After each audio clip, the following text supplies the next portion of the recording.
If you want a few more breaths here, stay here. And then when you're ready, find downward facing dog again.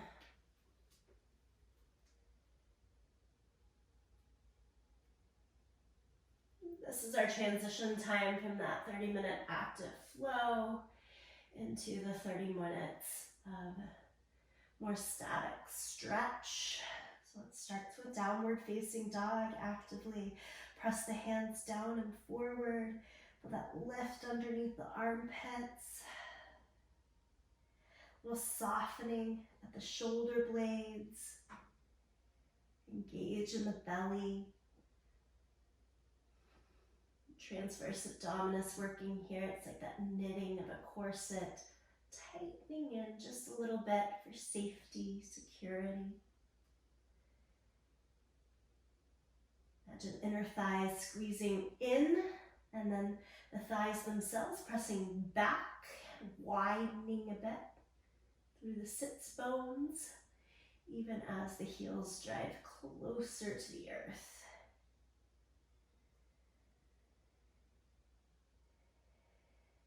Stay here in downward facing dog, couple more breaths.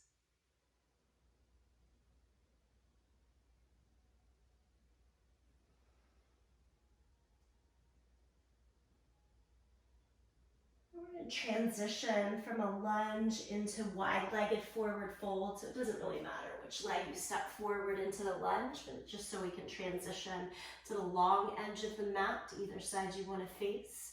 Wide-legged forward fold. Walk the hands out so they're under the line of the shoulders. Lean your weight more forward into the toes, so maybe even lift the heels up, do a couple calf raises so that you know that that weight is more forward. Try to keep it there. And then send the right hand out to your side. A little bend behind the knees, always good. I do want you to try to keep the hips as square as you can today as we take the right arm up to the sky in a twist.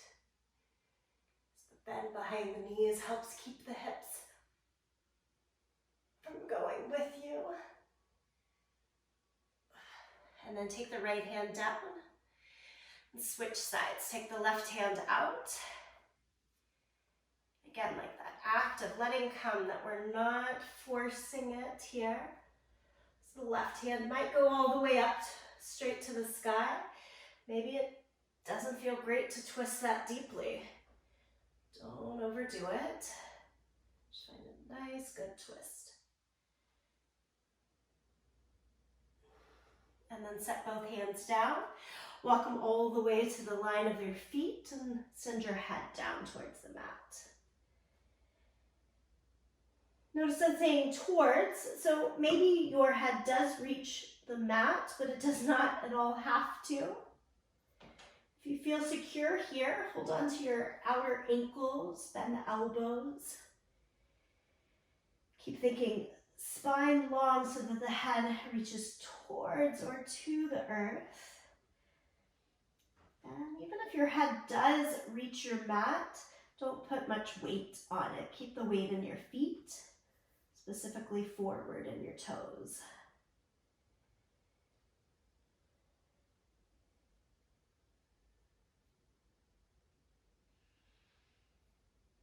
Bring the hands back to the waist, press down into your feet, evenly rise up. Great. Let's heel toe the feet in for just a moment, shake it out just to give the legs a little bit of a rest. One standing pose, and then we're down to the mat. So go wide again, triangle pose, extend the arms out, turn the right toes out. Hips, shoulders stay open. Energy full to the long edge of your mat. And then take the right hand down to the floor. We're going inside of the foot today. Top arm to the sky. Of course, that bottom hand can hold on to your shin instead of the ground. If you're using a yoga block, if you like to use them, that's great too.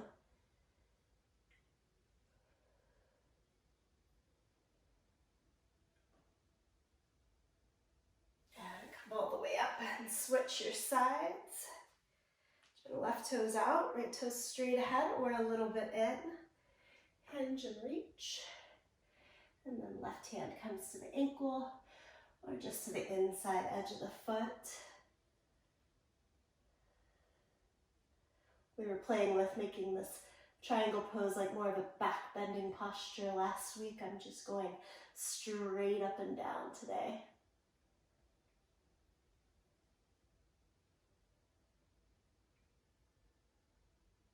Okay, press down and out through your back foot to help you rise up. Turn the feet parallel, heel toe it in. Come stand at the top edge of the mat.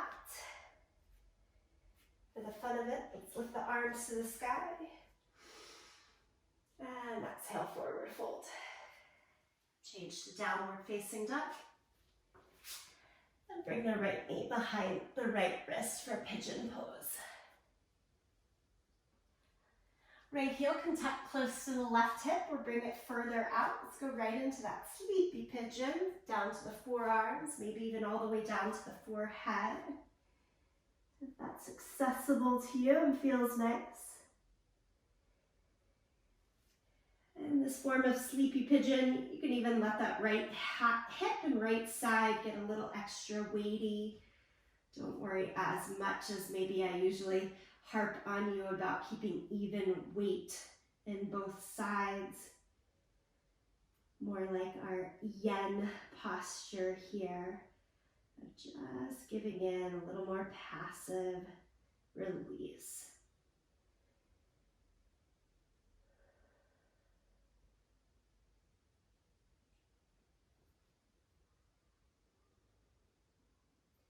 I think when you change this to think yen posture, we're in swan pose instead of pigeon. It sounds pretty nice.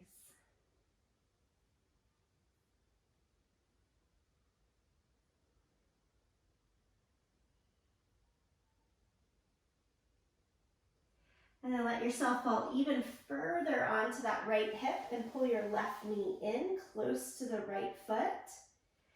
Build your torso back upright. So you're like in an S sit. You probably can't see that well from the angle I'm at. But put the weight onto the right hand and push your hips up, left arm to the sky.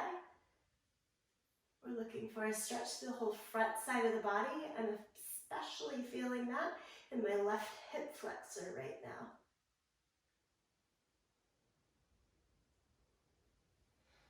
And sit the hips all the way down and just stretch the legs straight out in front of you. Seated forward fold. So we're going to go all the way through one side and then we'll find our way over to the second side in just a moment. Seated forward fold.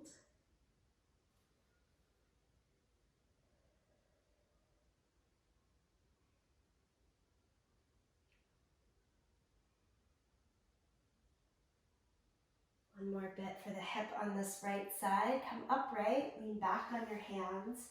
Figure four, cross the right ankle over the left leg, knee out to the side. And then you can either come up on top of this and stop there, or fold over and hold on to the left foot.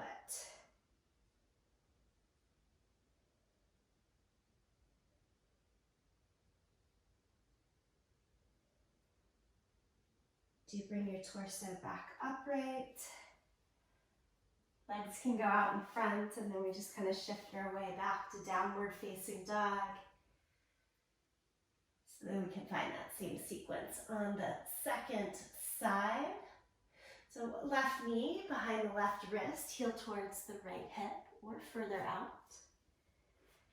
Walk back through the back leg, come down, that sleepy pigeon or swan pose.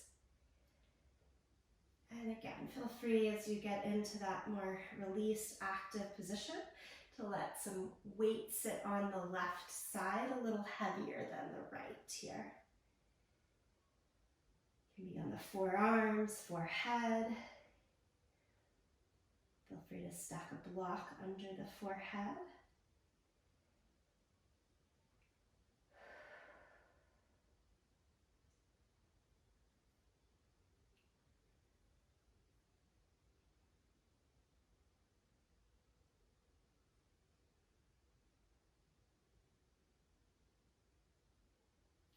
And then as we let even more weight fall onto the left side, kind of pick up the torso and drag your right knee forward.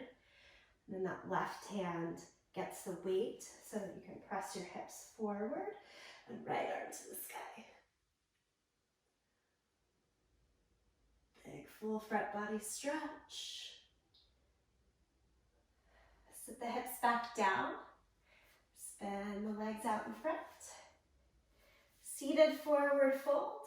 If you did this before with more round in your back, try going with a longer spine. If that first time you're really concentrating on the longer spine, maybe let your knees have a little bend and round through the upper back. So just do the opposite of what you've already done in this pose. If you're like, Doc, I don't know. Take a bend in the knees, give yourself a little ease in the rounding of the back this time.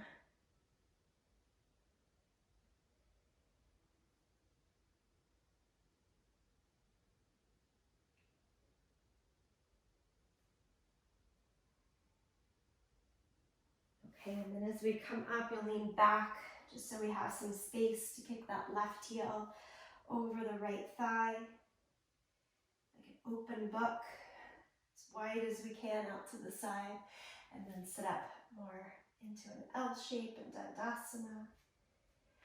Or hug and hold on to your extended leg and fold over again.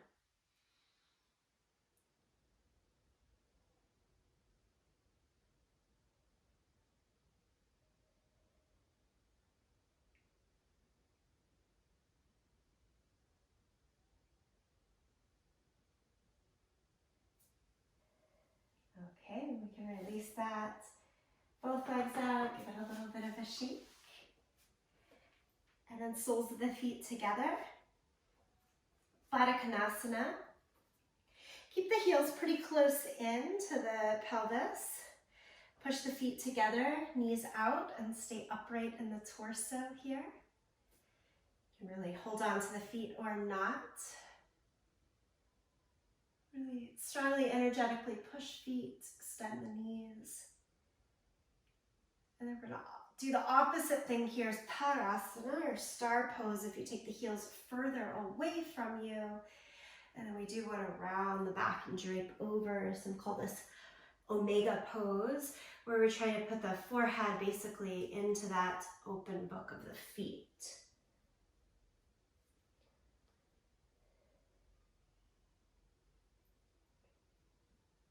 And I think generally when we're holding onto feet, folks will call that Tadasana, the star pose. But if you take the hands behind the back and make your Yana Mudra, like a thumb and finger together, and then hold on around the wrist. The Omega shape. Like infinity, there's no breaking it.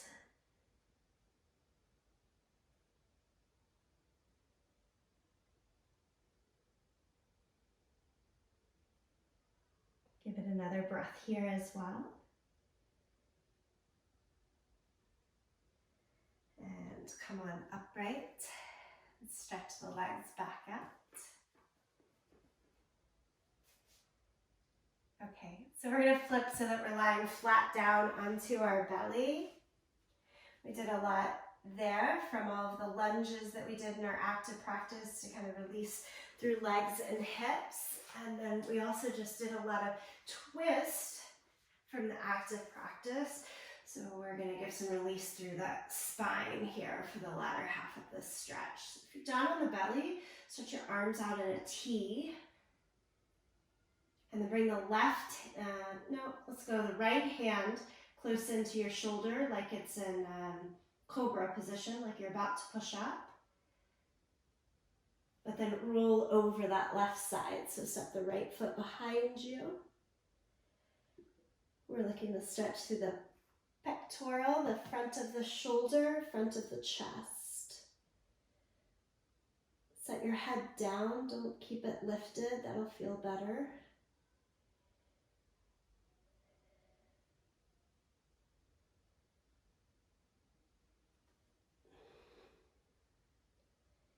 And if that right leg stepping back doesn't feel good, just let the leg be straight. It doesn't have to do that. Then you'll lie back down to the belly, stretch the right hand out, left hand comes beside the chest, and roll over to the second side.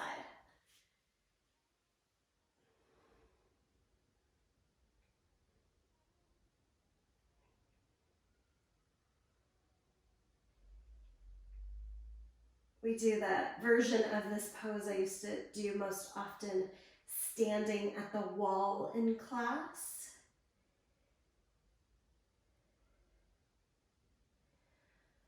I find this one harder against the ground.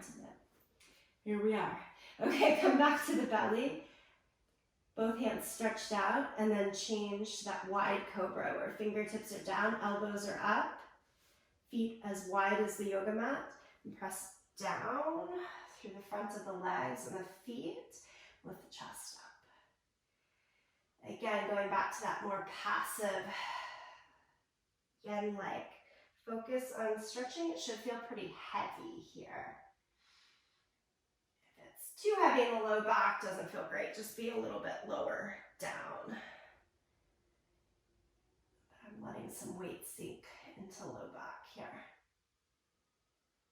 Okay, and then let's release it down and do Sphinx pose. So forearms with palms flat on the mat, elbows as wide as the shoulders.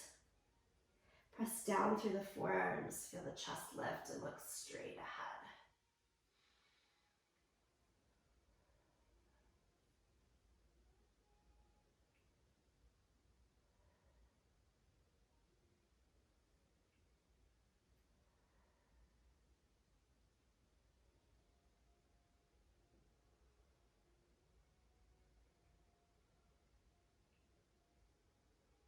Close the eyes, let the gaze be heavy here.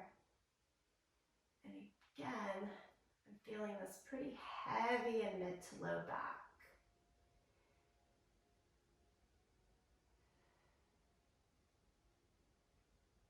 Learning that sensation of being okay with the passive stretch.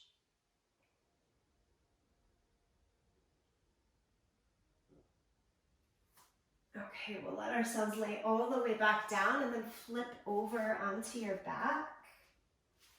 Have your knees into your chest.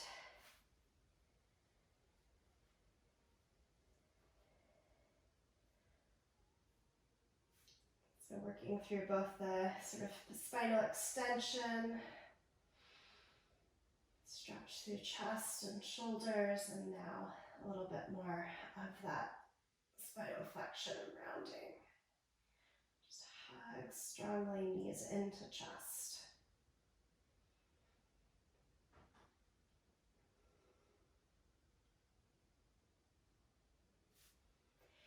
Take your hands palms down by your side and stretch your legs straight up to the sky. Have the heels over the line of the hips, so try not to have the feet more forward over the shoulders, but really just over the line of the hips, so that this has to work some belly engagement. Now I'm going to stay right here in this version of legs up the wall. They don't have a wall. If you'd like to go into a supported shoulder stand, like supported with your hands and feet really far over the head, go there. If you like the full shoulder stand with the feet up over the line of the hips, the hands at the waist, go there. Again, nothing wrong with staying right with me, hips on the ground, feet straight up in the sky. All of these options, wonderful inversion practice, what we call a calming inversion. You start to notice heart rate and just body and energy really hyping up when you're in shoulder stand. That's a good indicator to actually come down out of the pose. We're trying to slow and release our nervous system towards the parasympathetic nervous system.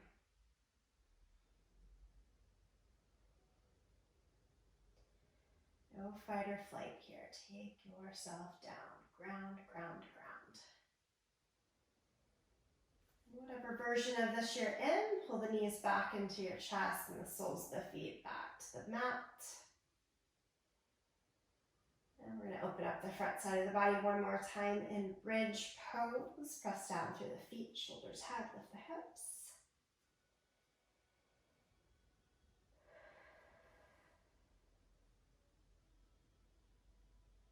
And lower the hips back down. I'm feeling this good heaviness even with that front body opening of bridge pose. So I'm going to stay with bridge pose one more time. If you'd like a bigger front body opening and want to give full wheel pose a go, this is a good time to do it. Bridge pose or full wheel, meaning hands by the head. All right, let's lift one more time.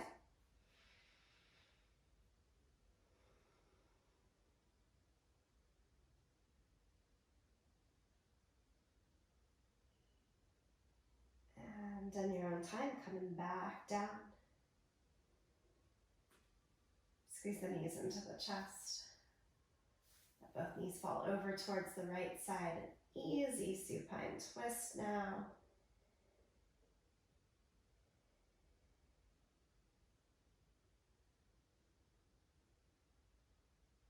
And switch the twist to the second direction. Knees over towards the left side.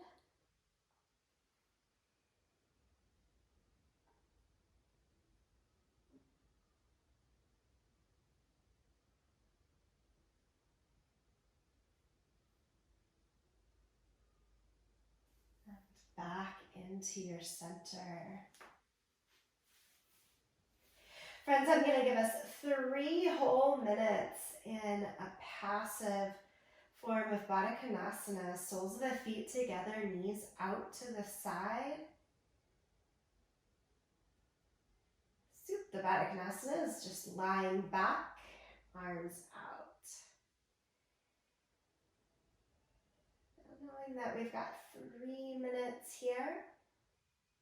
If you have blankets nearby that you would like to prop like under the thighs so that they have a little bit more support, go for it. Other options here. There's some days that position just doesn't work for me, and I do the reverse with the legs, letting the knees come together and the feet stay apart, mid-lower back, easier down to the mat.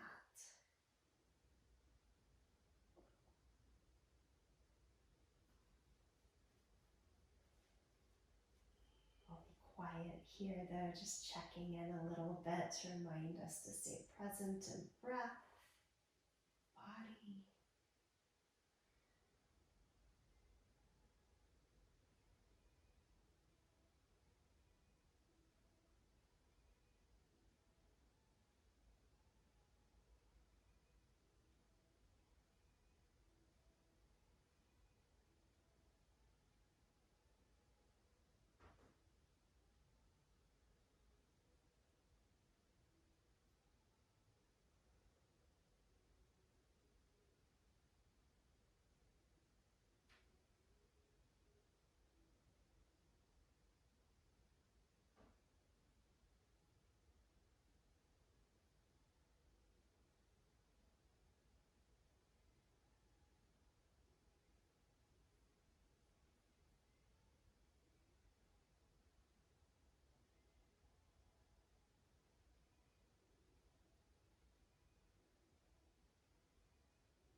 Absolutely no rush here, my friends, but as you are ready, stretch the arms overhead, feet long, give your whole body a good stretch.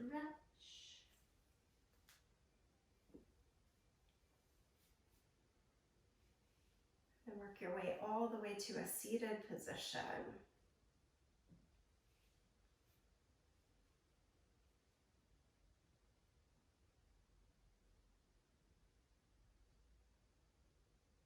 So you find your way back to a good seat. I'm going to use my chimes here to just cue our breath, thinking of a nice long inhale for about a count of 4. And an exhale for the same count of 4. And the inhale breath each time you hear the chime. Here we are.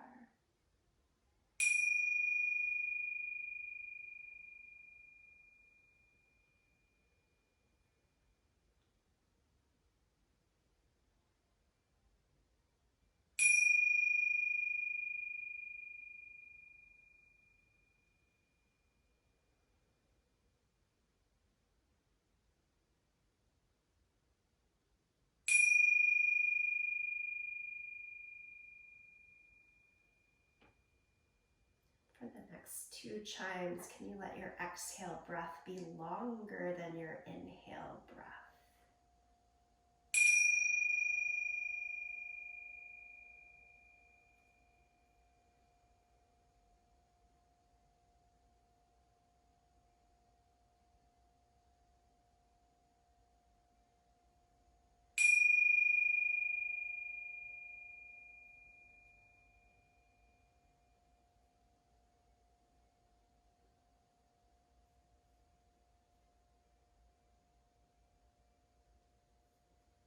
Bring the palms together, thumbs to your sternum in Anjali Mudra.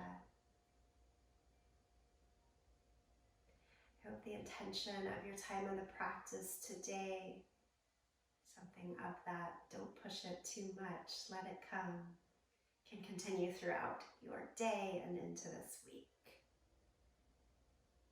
Let's close in the sound of Om for you, for each other, for this practice. Nice deep breath in.